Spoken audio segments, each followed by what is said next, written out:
everybody, welcome back to our YouTube channel Sister Series. How are you all doing?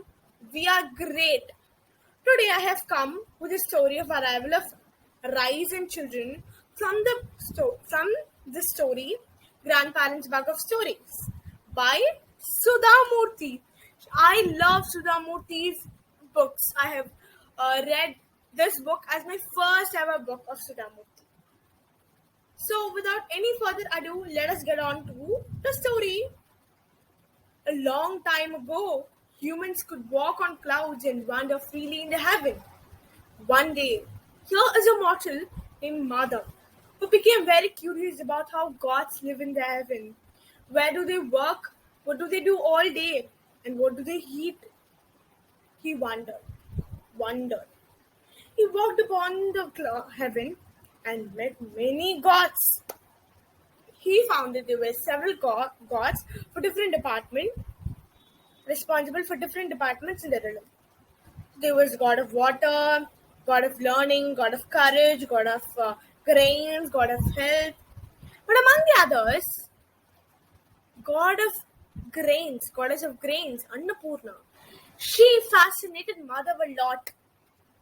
He asked, Devi, I want to see the way the agricultural system works over here. Where do you eat? What do you eat? And how do you produce it? Could you please explain me the system over here? I'm wondering for that. Annapurna called him home and fed him a sumptuous meal.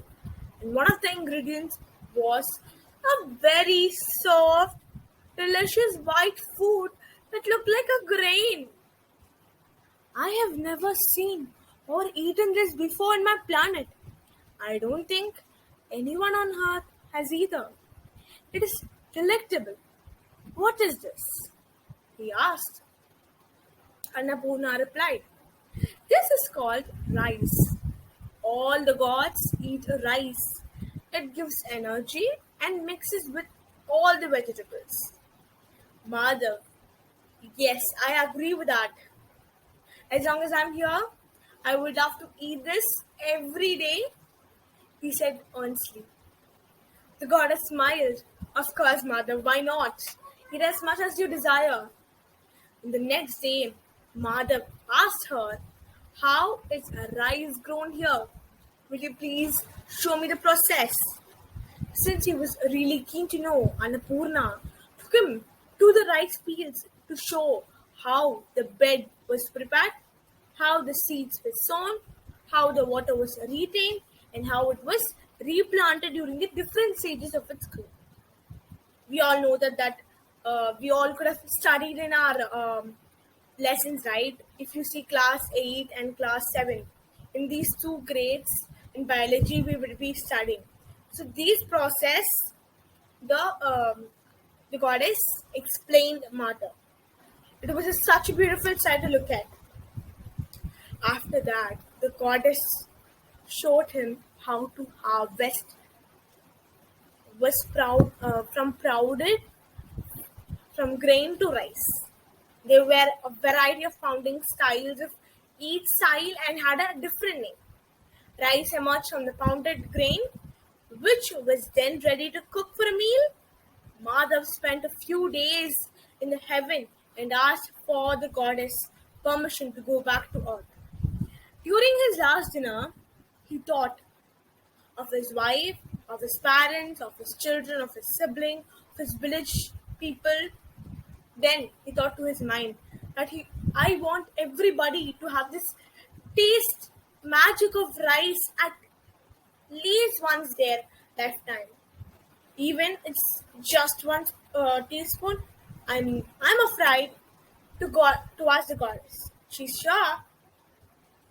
surely gonna refuse my request since this is a food of goddess at all. But what he thought was really wrong. The next day, Madhav took 4 seeds of rice and hid them in his turban. Here, in the turban. He knew no one would think of looking for the seeds there, and Madhav came back to the earth, quickly planted the seeds, and took care of them. same way that Annapurna had showed him. Then, here's the twist. When it was time to harvest, he followed the process. He pounded and made the rice. He made a sweet rice dish with white rice.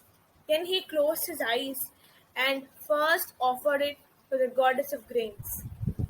Annapurna heard his prayers in the heaven and came down to the earth rushing off. When she saw the rice, she became furious. She said, Mother, you have betrayed my trust. I respect the love for knowledge and appreciate your curiosity, but you have stolen from me. Had you been truthful, I would have given it myself.